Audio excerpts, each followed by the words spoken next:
Plagiarism is a very serious issue, and you want to make sure you don't do that. If you do steal other people's ideas, you can be thrown out of school and even fined up to $140,000. Not a pretty thought.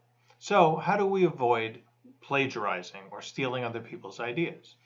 Well, let's go take a look at our page that talks about that. From the main library page, there's Student Help and Videos link in the middle. We'll click that. And then under the Student Toolkit, we have an area called Plagiarism Resources. And if we click on that link, now we tell you a little bit about plagiarism. Basically, anytime you take someone else's idea and don't give them credit, you are plagiarizing. And we even have a tool called Turnitin that gets run against your papers, and we will catch you if you just copy and paste from other people's work and don't credit it. So don't do that. Okay, now, what do you and don't you need to cite to avoid plagiarism? Well, what you don't need to cite is common knowledge. Things like water freezes at 32 degrees Fahrenheit. Everybody knows that. You don't have to cite it. Okay?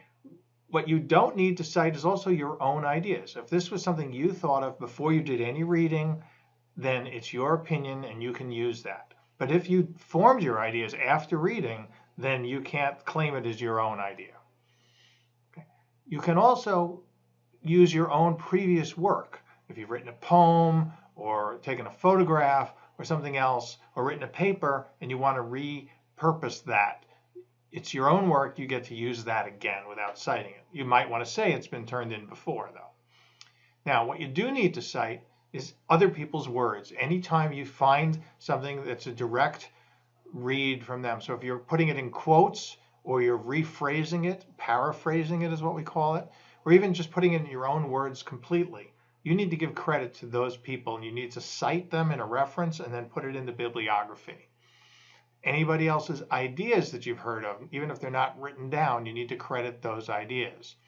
It might be from a video, it might be from other places. If someone else is responding to somebody's ideas and you're going to use that in your argument, you need to give credit to whose idea that was originally as well. If you find information on a website, you need to show us what website it came from. If you find it on a corporate page, you need to give credit to the company, even if you don't know who the author is. Okay. If you hear things in a lecture or a podcast, you need to tell us where that came from as well. Same thing with video, images, pictures, other media types. You need to credit where they came from. Even if they say you can use them, you still usually have to say where they came from. So now we know these are the kind of things you need to cite. How do you cite? Well, there's a couple of ways you can do it. Again, you can give an exact quote. Okay, you put it in quotation marks, and at the bottom you give the reference where it came from. If you paraphrase it in your own words or you summarize it, you still need to put a reference to it and give the original at the bottom of the page. What you shouldn't do is cut and paste without giving any credit for things. That's called cheating, and you will get caught. If you need more information, there's a great quiz that we have a link to right here from Indiana University that give you more advice along the way.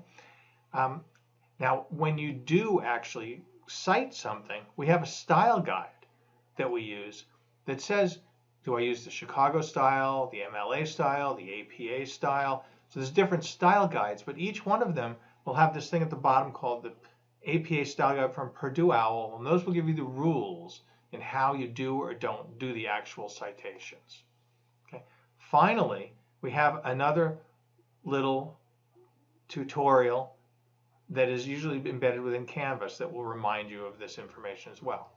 So the important thing is, if it's your own idea and you're comfortable and positive you haven't picked it up somewhere else, don't bother to reference it and cite it. But if it's any of the things we talked about, you're better off citing it. The other thing you'll see is there's another tab here, and it just shows you there are other places to go to find more information about citations and plagiarism and tools that we use to search to make sure you're not doing that. Okay, so we do have ways to discover it if it's blatant. Okay, so again, be careful, be legal and ethical, and cite if you have any question at all.